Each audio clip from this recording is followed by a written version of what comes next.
Thank you very much. Hello and welcome. I hope you're all well, and thank you for joining us for our first ever RGU Alumni Mental Health Awareness Month event. Now, this is the first in a series of events taking place this month. I hope you're able to join in with as many of them as you can. My name is Billy Ridder. I'm the course leader for mental health nursing here at RGU. I've worked in health and social care for just over 10 years, maybe a wee bit longer. In my background is mainly within adult mental health before coming into education about 5 years ago. I would like us this evening to have a really informative discussion centered around this topic of mind, body and soul. So we're going to think about the relationship between physical activity, nutrition and self-care, and think about the relationship that exists between these concepts and mental well-being. So hopefully we'll have an engaging and interesting discussion for the next 45 minutes, hour or so. But before we kick off, I'd like to introduce our panelists. So our first panelist I'd like to introduce is Harriet Young. She is the course leader in dietetics here at RGU, as well as an RGU graduate.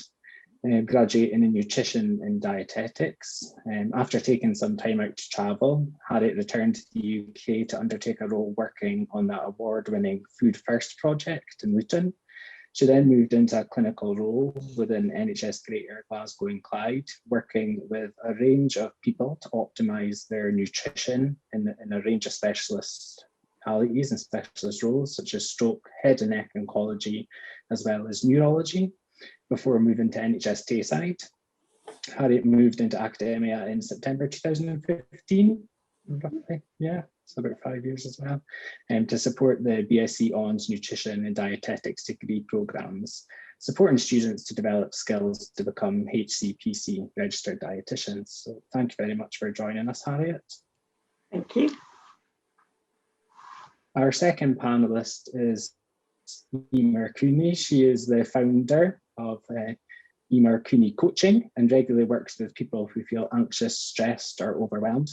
Many clients wonder if change is possible or struggle to know where to begin with that change. Emer specialises in working with such people to give them the tools and techniques to feel happy, confident and in control.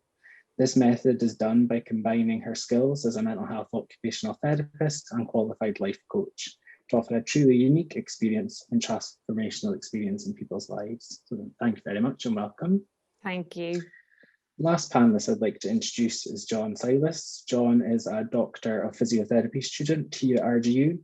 In addition, he is the founder of Monarch Human Performance, a company which aims to support athletes and help first responders meet the physical demands of their professions.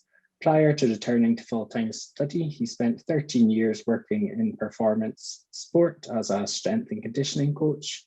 During this time, he was fortunate to work with a range of organisations, including Scottish Rugby, British Rowing, Scottish Football, and Sport Scotland Institute of Sport. So thank you for joining us, John. Right, I'm going to start by asking all of you the same question, and that would be, I would like to ask each of you, what's your favourite way to relax and unwind? So we'll maybe come to Harriet first, will we? Yeah, of course. I think probably cliche, but it has to do something with food. So for me, it's being in the kitchen. Probably that's probably my safe sort of relaxing time. I shut off the computer, I put on some music, and I like to play the game, what have I got left in the fridge and what can I make with this game? And I find that quite therapeutic. I quite like being creative and, and then creating something, getting to enjoy something at the end of it as well. So yeah, I would say probably being in the kitchen is one of my relax and unwinding times. I'm sorry, I've got a follow-up question already. I'm wondering, did that spark your choice of career and study? Did you hear aware of that from a young age? Yeah, I was always a puddler, my mum used to say, with the kit in the kitchen. I was always experimenting and puddling around with different foods and things like that. So I think that probably has underpinned my want to ongo and learn about nutrition more. Yeah. Thank you for indulging in a follow-up question already. So. Emer, we'll come to you, please, next. Yeah, I think for me, it's probably just hanging out with my dog. I find like just animals incredibly therapeutic, and just kind of slowing down and hanging out with him, you know, he really teaches me to just kind of, you know, he doesn't get particularly stressed too much, or, you know, yeah, he just teaches me to kind of slow down and almost be more mindful, you know. So any opportunity to hang out on the couch with him makes me very happy. Thank you for saying that. Yes, I've got a cat who I've had to put out of the room to save disrupting the next hour. So yes, thank you for saying that. And John, we'll come to you, please. Well, yeah, similar to Harriet, linked to just what my work is. So, you know, for me, working out and training has always been quite a good stress reliever there as well, either just in the gym, or my personal preference would be just going down and training in my martial arts club as well, would be the big thing for me. It may not seem that relaxed and going in again, you know, assaulted for an hour, hour and a half by another human being, but it's time to take your mind off the day's stress and grind, you know, and get some of that frustration out as well. Thank you for sharing. It's unique, isn't it? Some people might identify that as a painful experience, but for others it works as the opposite. So I think that's a wonderful thing about the concepts that we can discuss over the next hour and over the next month, is that it's unique to each of us. So it's allowing an opportunity to explore these things that can be really beneficial. And that probably leads us on really well to probably one of the next questions I'd like us to consider, and think about that relationship that exists between exercise and eating and our well-being. So I'm looking at Harriet and John, since they both brought it up in ways in which they relax and unwind. So I wonder if you maybe want to share a bit about your understanding, Harriet, of and experience of that relationship between nutrition and well-being. Yeah, absolutely. And I think probably going down the scientific route, first of all, if we think about, you know, fundamentally what our brain needs is energy from food, and particularly in glucose. So, you know, our brain uses around about 20% of all its energy from food. And so eating meals and eating regularly and eating well can help keep your blood glucose levels in check. You'll know yourself if you haven't quite eaten enough one day, or you get to just before lunchtime and you start to feel a bit fuzzy, you feel a bit lightheaded, you start to make mistakes and things like that. So fundamentally, when you bring it down to that, your body needs regular nourishment. And as well as the regular nourishment, say from carbohydrate, you need to eat a variety of nutrient-rich foods as well, because these, again, if we go down to the scientific aspect of it, can help to support our different hormones in our brain. So one of a protein, tryptophan, is involved in the production of serotonin, which is one of the feel-good hormones. As well, if we don't have enough of certain nutrients, so for example, selenium and some of our B vitamins, having a good variety diet and having these in our diet can help to support the ongoing natural function of the human brain. So probably taking it from, as I say, very much a scientific perspective, but as well, food is good for the soul. It brings us together. It's a societal thing. It's cultural. It brings us together. You know, that afternoon cup of tea, how, you know, the power that an afternoon cup of tea and a biscuit can have as a community as well. So I think there's definitely, food can play a huge role in a number of ways to support well-being. Got it. Yeah, I think definitely for me, what you've emphasised there is just that importance of both things. It nourishes the way in which we function, also nourishes that soul. I think a lot of people maybe attribute that just now, that meeting somebody for a coffee and half a cake outside, what we've been doing a lot of, not only nourishes us and keeps us fueled for the day, but nourishes that connection with others over that common shared experience. So thank you very much for that insights. John, I wonder if you'd want to maybe speak a wee bit about the role of exercise and well-being. Yeah, no worries, Billy. And like, just to back up Harriet on that, like, come from a Greek family as well, food and community is a huge thing. It's obviously more of a lively thing with the Greek families and stuff like that, but yeah, 100% agree with you on that, Harriet. In terms of the physical activity side of things, then, you know, exercise, the human body is overall, it's designed to move, and we're designed to be active. It's just over the last few decades and stuff, we've started to take on more sedentary sort of lifestyle and behavior of our work and our life patterns as well. But if we look into the research as well, without doing too much of a deep dive, you know, from what we found with regards to people being more physically active and those improvement factors in well-being, you know, we typically see for people who are more active, a reduction in stress and anxiety patterns, as well as depression. You know, with regards to chronic working conditions of being in these stressful environments, we're always within our what we call our parasympathetic, sympathetic nervous system. So we're always in that fight or flight response. So actually being able to get out and exercise a little bit puts us more in a sympathetic nervous system, where, parasympathetic nervous system, where we can start to be resting and digesting, you know, starting to get back to like a nice level of homeostasis rather than being always on edge and stuff. You know, just getting out, some research shows just getting out and doing a 10-minute walk, we suddenly see a huge increase in, you know, cerebral blood flow and just brain activity. So rather than just sitting, you know, sedentary at your computer all day long, we can see the brain start to switch off a little bit. So getting those small little markers, getting up and being active can have a huge impact on your well-being. And then also away from the physical side, we can talk as well just about, you know, self-efficacy and, you know, just perceived competence. So just once again, that feel-good factor and that feeling of pride within yourself, like, hey, you know, I didn't realize I would be ever able to do a 5K, but I've done that. Or, hey, you know, a month ago I couldn't walk a mile, but now I can. And then I think finally, if we look over like just in terms of the whole life cycle, you know, with regards to older adults, you know, if we keep active in that, then we maintain that independence as well. So if we're able to move, we're going to do more of our life as well as we age as well, rather than sitting around and being more sedentary. So I'd say over those factors would be huge things of how physical activity can play into well-being.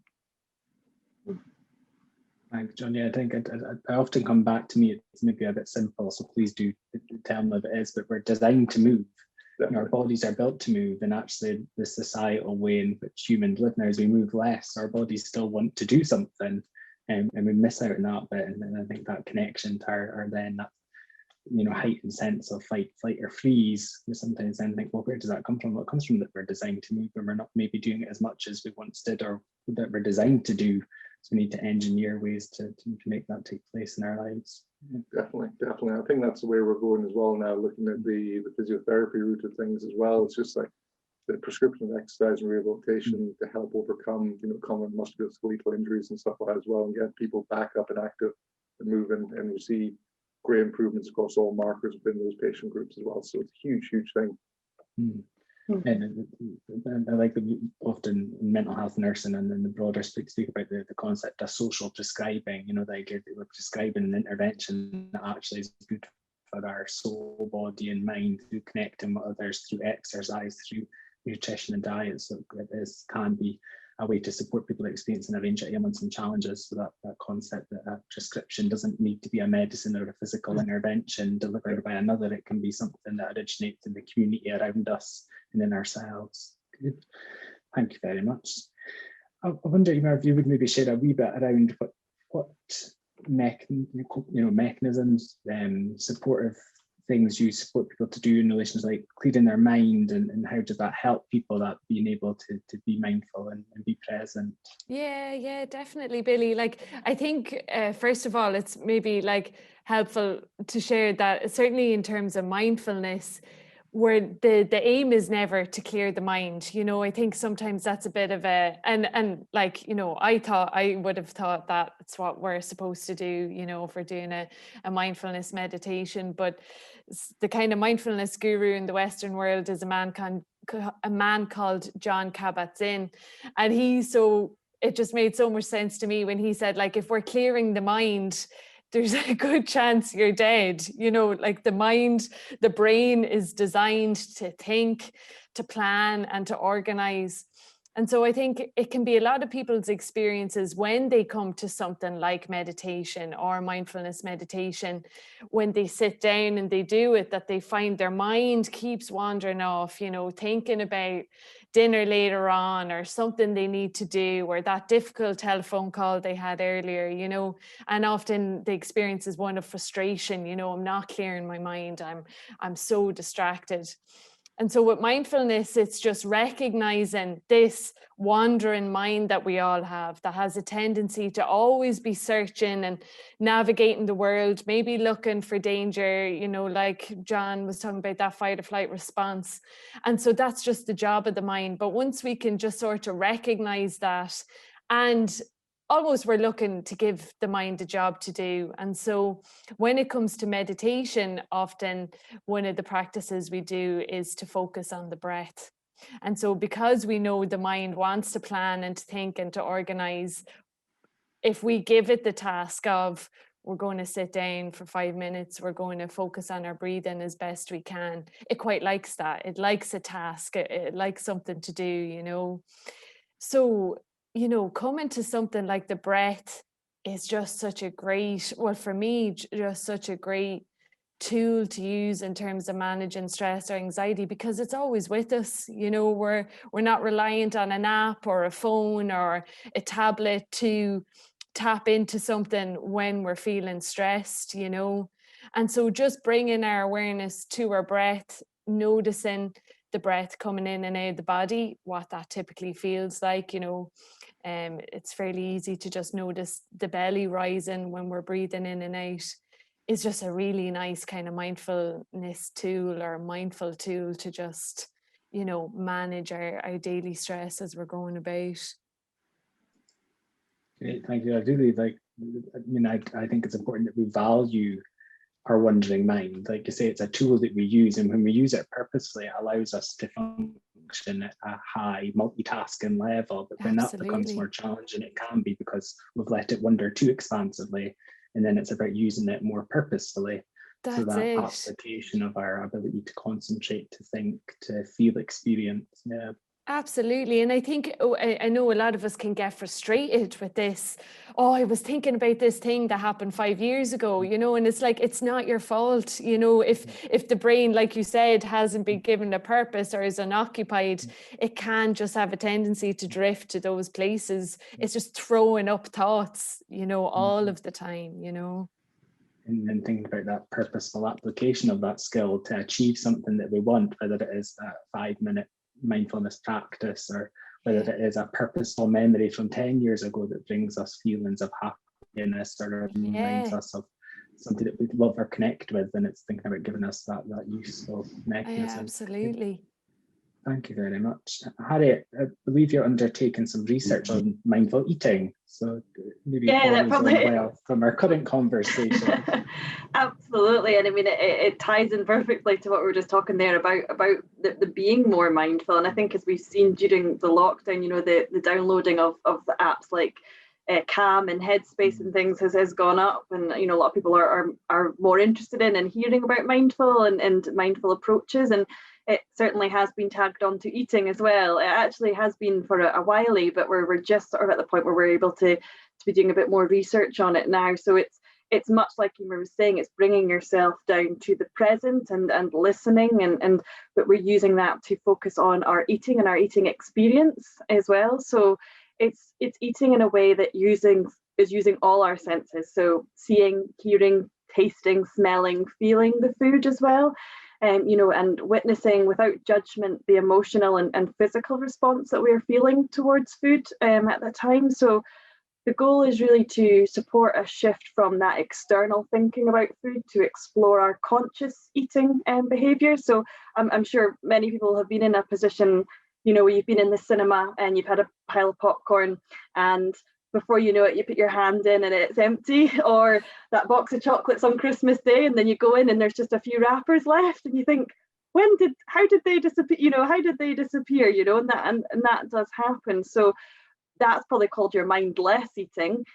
So being aware of these factors and these external cues, and that again has come to mind during lockdown, is the boredom and the stressful eating and things like that. So by being more mindful about our food and our food experience and bringing ourselves down to what we are experiencing and listening to our internal body cues, it allows us to be more satisfied with our food as well. And so, you know, there's some research that's gone out that's shown it's been particularly useful in people with emotional binge eating disorder and certain types of eating disorders. But we're also seeing that it can be used to promote and sustain weight loss and behaviour change as well. You know, it's a lifestyle factor. We know there's a lot of fad diets out there, and fad diets will work in the short term, but they're never hugely successful long term.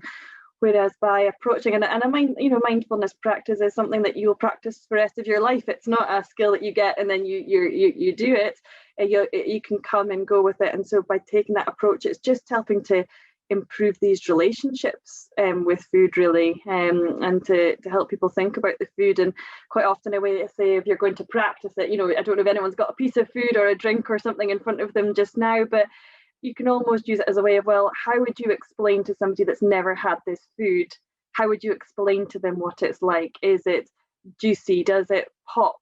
Does it crunch? And really getting down to thinking about your food in that way, and thinking about every mouthful, and then thinking, am I full, or am I having that cake just because everyone else is, and I'll feel like I'm left out if I don't have that piece of cake? Or the competitive eating, if there's a bowl of crisps and you're around friends and then you see the hand, so just being aware of those senses, really. So yeah, we're just at the point of undertaking a little bit of research looking at that at the moment.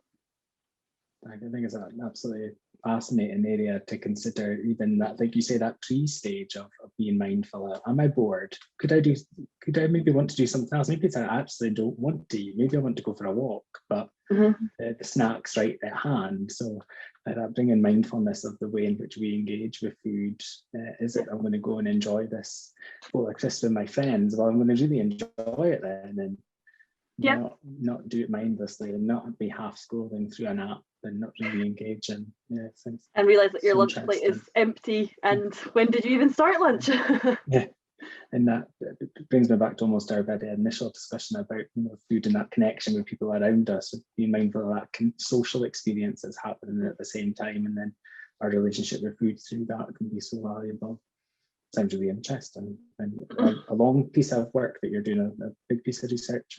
I'm hoping it will become a bigger piece, but yes, there's lots of different avenues that we can be exploring at the moment. So we'll keep a lookout for what comes next. Fantastic. Thank you very much for sharing that.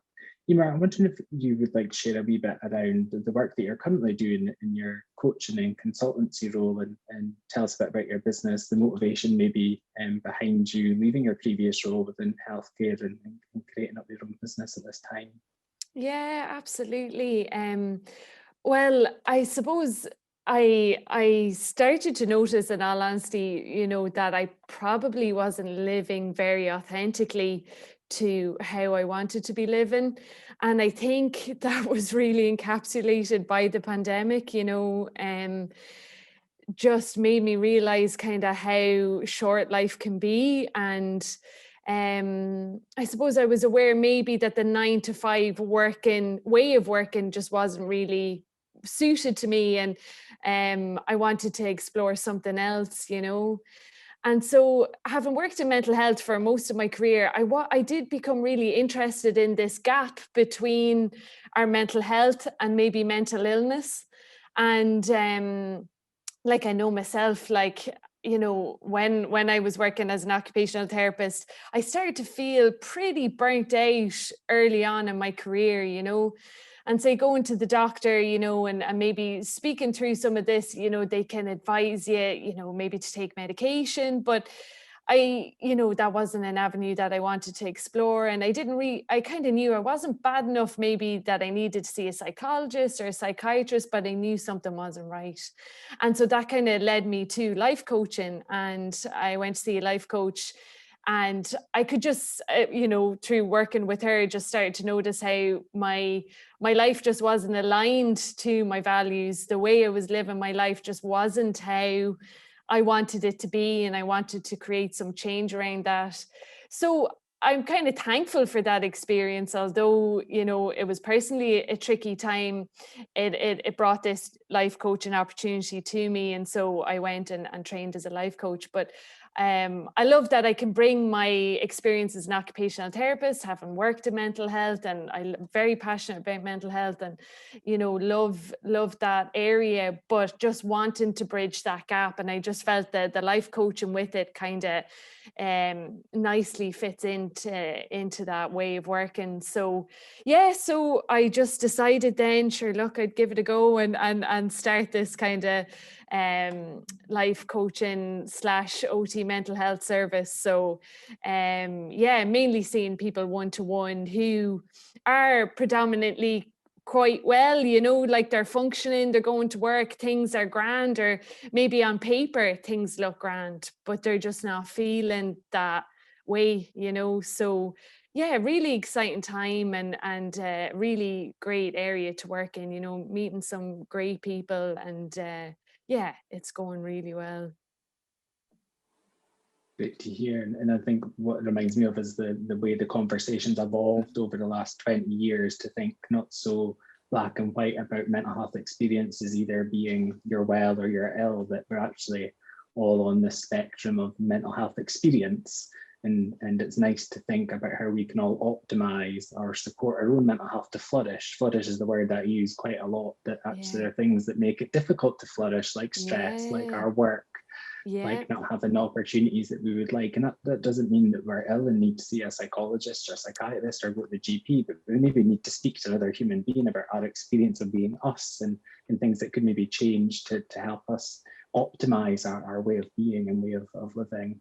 Absolutely. And I think finding that person that you can talk to that's not your family member, not your parent, you know, that maybe has their own thoughts about how it should be or how you should be living your life, just to go to someone quite neutral in a safe space to say, gosh, these are the thoughts that I'm having, you know, and to just for someone to be able to unpick that with you. And yeah, it doesn't have to be this scary experience. I think often there's an association, if I'm going to speak to someone, there must mean there's something wrong with me, you know. And I really like, for me, I'm wanting to get away from that, like this idea that to talk about our mental health means there's something wrong with you or with us, you know. And I agree, and I think the ability to talk about our experiences, whether they relate to our physical well-being, mental, usually a combination of them all, because we're made up of physical, mental, social well-being, really helps us connect with that ability to talk it through, just talk through what we're thinking, what we're experiencing. Yeah, and just like, sorry, Billy, just like normalizing the human experience. That's what I'm so interested in, because we're all so worried about, oh, you know, and there's so much social media, and it's like, oh, am I flourishing? Am I thriving? Am I doing all the right things? And actually, it can be scary to share those thoughts, because none of us want to particularly look like we're failing or that we're not coping or that we're not managing, you know. But I just love, like, the conversation we're having tonight to just normalize mental health, you know, and our thoughts, essentially, you know. And I think that's a big bit about being an animal that's self-aware, is that we think in this way. So it's so important then to be able to speak about it, to try and make sense of that thought patterns that are associated with it, to understand what it's like to be human. Yeah, definitely. Thank you so much. So interesting. John, you also run your own business alongside your studies, and you know, returning to university to undertake your doctorate of physiotherapy. I wonder if you'd share a wee bit with us about what encouraged you to return to education, and tell us a bit more about the work that you've undertaken in your research. Yeah, no worries, Billy. So similar in a lot of ways to Emer, I was just looking at where I was with my career and where I was going with that. And I just wasn't stimulated in the role I was in. And I've always been, I'd say, an academic at heart. And, you know, the passion to pursue a PhD was definitely burning in me. And I was just like, right, where do I go with this? And luckily at RGU, they run the Doctorate of Physiotherapy course, so the first in the UK to run such a course, which is incredible. And given my previous work as a strength conditioning coach, it was just something that married up perfectly, just with regards to being able to work with, you know, patients who were, you know, on that rehab journey, and being able to work on both ends of that continuum, like learn the physiotherapy skills for that initial, you know, working on the injury, to the later stage rehab from the strength conditioning standpoint as well. And that was quite unique there as well. So I was just like, right, this is why I want to go down this route here. And then with regards to the physical activity side of things, I mean, as I've already touched upon, there's numerous markers we've found within the research that, you know, improve well-being in that. But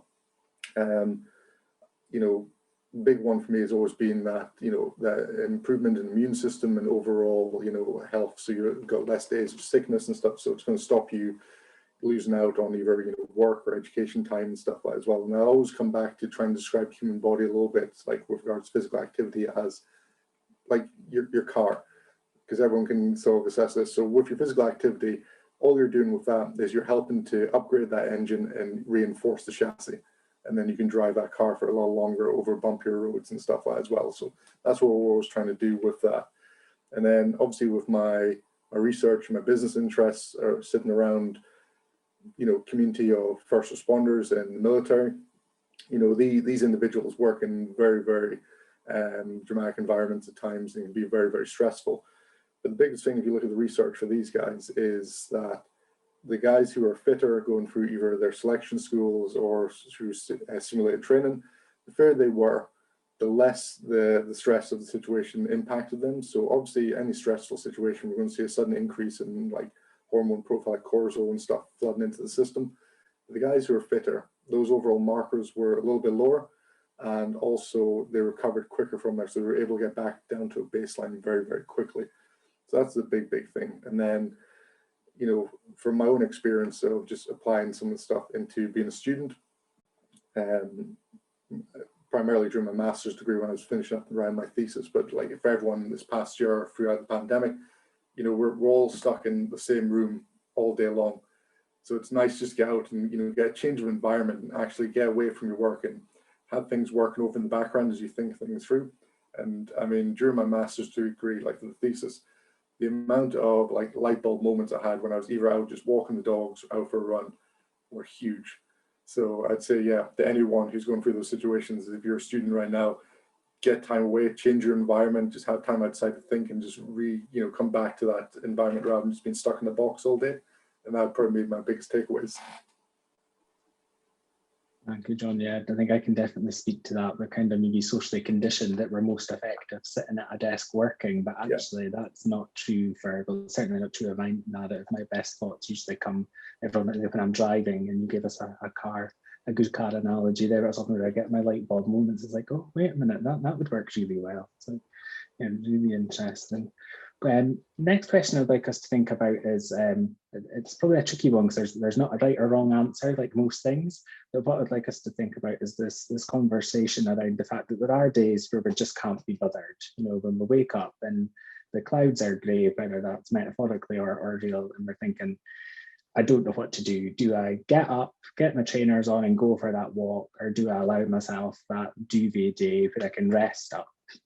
So be interested to hear people's perspectives on both, either somewhere in the middle. Harry, I wonder, come to you first. Yeah, and I think you kind of said it there. There is no right or wrong, and you'll be the best guess of where you're at. You'll be your own god. I think what you need to decide is, let's think about it from the diet point of view. As I mentioned, I think at the start, food is a balance of what's good for you, good for the heart, and what's good for the soul as well. And you should try avoid sort of labeling food as bad or feel guilty for overeating or having a nice meal now and again. It's entirely normal, to eat in response to thoughts and feelings from time to time. And I think bringing it back then to this awareness and recognizing this without judgment, and satisfying your emotions by enjoying the food slowly, using all your senses. If you think about last time you had something you really enjoyed, thinking about the first mouthful compared to the last mouthful, did it still taste as good, or were you just eating it because it was there? And so again, bringing yourself back when you're actually, I just want that bit of chocolate cake. Fine, great, let's have a sit down. Okay, let's really enjoy it. And you get halfway through, actually, I'm done. I'm going to wrap that up and put it away for later, because actually it's not tasting as good as it first did because I'm full now. So I think, I think that's it. You need to bring yourself back, bring mindful. Don't be hard on yourself. Just acknowledge today's not the day. Accept that. Let's move on. Tomorrow's a new day. The more you label food as guilty, the more you label them as bad, it almost can set you into a spiral. Oh well, because I've had that meal, I'm going to go have this, and I'm going to go do this. I'm going, and it can spiral. So trying not to judge yourself during that time, that will, be what I would say. I think that's an excellent point. And I think there's a bit in that acknowledgement that almost can, for some people, and I'm not saying it's just true for everyone, but it can almost help negate some of the the challenging experiences around labeling food like that, if you disable the power associated with good and bad and think, well, actually food can be at times a really effective way to support with feeling sad or upset or distressed or anxious. It can be used in that way, but bringing it back to that mindfulness, well, am I going to select to use it like that just now and enjoy it and maybe feel not as stressed after eating that item? And then the next time think, well, maybe it didn't satisfy me as much as it did the time before. So is there something else I would like to utilize to support the way that I'm feeling? Yeah, I think Absolutely. Brings it back to that personal experience, doesn't it? Yeah, and also almost distraction. Actually, you know, oh, I'm feeling emotional. I'm feeling bored. Is it food or is it a walk? Or is, you know, is it a phoning a friend? Is it going and having a bath? Is it, you know, is there other things that you can use? And just even being aware of when you are using food in that way, so that you can pick up and pick up on those cues and perhaps put other things in place that you could do instead. I was thinking it's about, for me, there's quite a lot of analogies about developing a cast of characters that we can use when our soul needs them and bringing forward the best ones for certain times.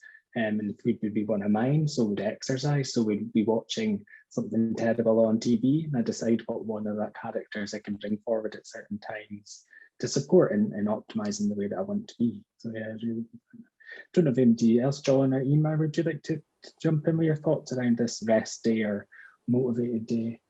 Yeah, I'll quickly jump in, Billy. So for me, like I'd say always try and stay active if you can every day. You know, try and not let 2 or more days go by without doing something active. But obviously we are all human and we are going to have those moments as well. So you've got the ability to chop and change what you do. Physical activity, unless you are, say, an athlete who is training for a specific purpose, and they've got very scheduled workout sessions now, you've got the ability to chop and change based upon how you're feeling that day and what you want to do and what you enjoy. So like for my own example, like if I've got a day after, studying where I've got down it right, I'm going to go and lift weights today. But after sitting for long periods, like, I don't really feel like it. My body feels quite tight. You know what, I'm going to go for a walk today. I'm going to go for a run. I'm going to do some yoga instead. I'll do the weights tomorrow or the day after that sort of thing. So you have that ability to change. Don't try and be too rigid in your structure. And another advice I'd probably give is just try and lower your barriers if you are trying to fit in. So if you're someone who's like, right, I'm going to go for a run, try and get in the morning if you can. Why? Just because as our day goes on, everyone else gets a vote on our time, whereas first thing in the morning, you've got that free time. And just try and lower the barrier of just, instead of looking for your shorts and your trainers in the dark in the morning, just have them laid out the night before so you're ready to go. And then if you are someone who really does struggle to, do your exercise or physical activity by yourself, just get a friend or get company to do it. That's why exercise classes are so beneficial, just because it's everyone going through it mutually. So even if you're struggling, you can look across the class and someone going through the same emotions as you right there, okay? So it's just getting that, that group cohesion as well, which is huge. So that'd probably be my little points in there.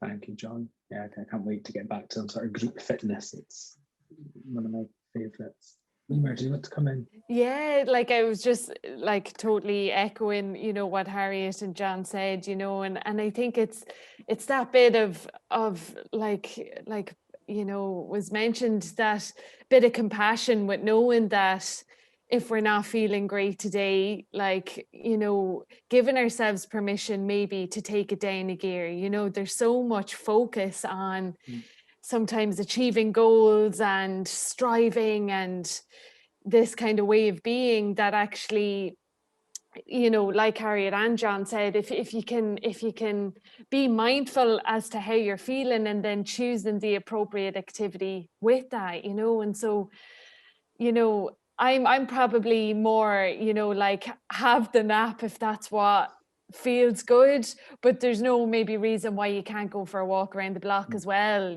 like honoring how your body feels and what it needs, and sometimes it just does need a nap, you know. But I think like we can be a bit kind of hard on ourselves that that's not a productive use of time, you know, or that you just completely wasted that time, or, you know, it was like, oh, you're just skiving, or, you know, all these kinds of associations, you know.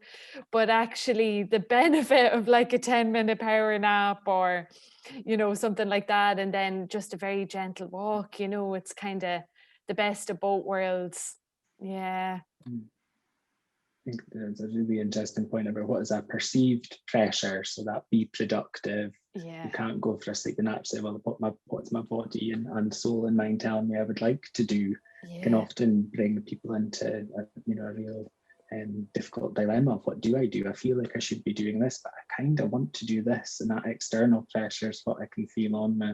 Yeah. And I think often clients I work with, they're like, if I give in to the nap, well, then I'm just going to spend all day in bed. But actually the contrary is often the way, you know. It's like, generally speaking, okay, like there might be times where the bed is calling and we realize that's a problem. But generally speaking, if we can be a bit more compassionate, give a little, take a little, you know, the body and the mind will guide you through it. You know, if you can kind of listen to that intuitive message, generally speaking, you're not going to throw in the towel and stay in bed for the next, 4 weeks.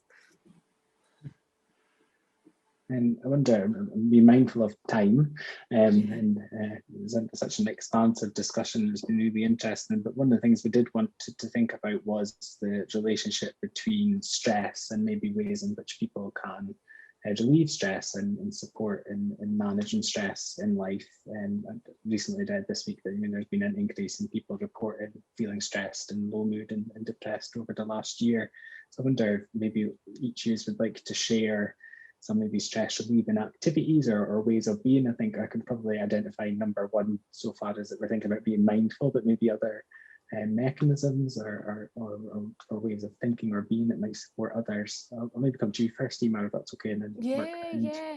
I suppose just from like a very simple method, I think, is just trying to sprinkle in times during the day where you're doing something that's simple but that you love, you know. So without getting too highbrow, I know there's so many great tools and techniques that we can use, and, you know, like I said, Billy, like using something like mindfulness, but there's so much benefit from, you know, sitting, and I'm sure Harriet will be saying this, but sitting down with like a cup of tea and just like, you know, in silence, just drinking a cup of tea for like 5 minutes. Or, you know, for me, it's maybe lying on the bed for 5 minutes with my dog and just rubbing his fur, and just anything that's really going to soothe that, you know, nervous system of ours, because it's so go, go, go all the time. Just if we can sprinkle little minutes here and there throughout the day where we're just calming the nervous system and being very gentle on ourselves. A client of mine told me yesterday she's got this ball of putty that's like infused with lavender, and so like if she's in a meeting, you know, and she's finding it quite stressful on Zoom, she can, you know, squeeze the putty and she's getting the smell of lavender. So I'm all about just like sprinkling moments in your day where you're adding in these little things that are just going to help to just balance that nervous system of ours. That sounds like your client recommended something quite interesting there. I like that one. Yeah. Harriet, I wonder if you had any thoughts. Yeah, I think probably I'll come at it probably from a bit more of a scientific perspective as well. It's just actually been quite new research coming out just now that's been looking at what we call the gut-brain axis and the impact of the gut on our mood and our ability and our stress and things like that. So likewise, you know, if you're going to an interview or you're nervous or you're stressed about something, sometimes people's tummies can get a little bit funny, or you can feel those butterflies in their tummy. So they think it actually goes the other way now. So having an unhealthy gut can potentially have the impact on your brain as well. So and that kind of comes back to this fundamentally eating well and nourishing your body and giving your body what it needs and having that healthy gut. So having a variety of different foods, different vitamins and minerals and whole grains and pulses and probiotics, so, you know, having a variety of foods very much, I say, down the scientific route, but there is some interesting information coming out about having that healthy gut can go on to support, they think, a healthy mind and ability to deal with stress and stressful situations. Thank you. Yeah, there's so much around the connection of the body and mind. There's some stuff that we've recently been sharing with students around immune system activation and the point at which that takes place in our life based on experiences in early childhood, how that then can interact with our minds in adulthood. Yeah, really interesting. John, I'll come to you. So yeah, like the echo of both Emer and Harriet as well. It's just like, well, I'll say I love an analogy. So for me, it's probably been a while since we've all been on an airplane, but you know, whenever you're on an airplane, they're doing the pre-safety brief, they're chatting away to you. What's the one thing they always say? When the oxygen mask drops down, sort yourself first before you help anyone else. Because if you're not right, you can't help anyone else. If your cup's run empty, you can't fill anyone else up. And that's a big thing. I think in the modern age when we're all so busy and we want to be seen to be busy and stuff as well, it's just like the opportunity just to say no to more things as much as you can, and just being pretty hard limits with regards to some of your times in your diary and stuff. Even if it is on your calendar and work, you say like, look, I'm going to book in actual physical on my calendar, you know, 30 minutes, get out and walk, sort of thing. So if someone comes in, oh, can I book your calendar? It's like, oh, I've seen you on an appointment already. It's like, yeah, go on an appointment, see you later. And just being firm with that and not letting anyone creep into those sort of things.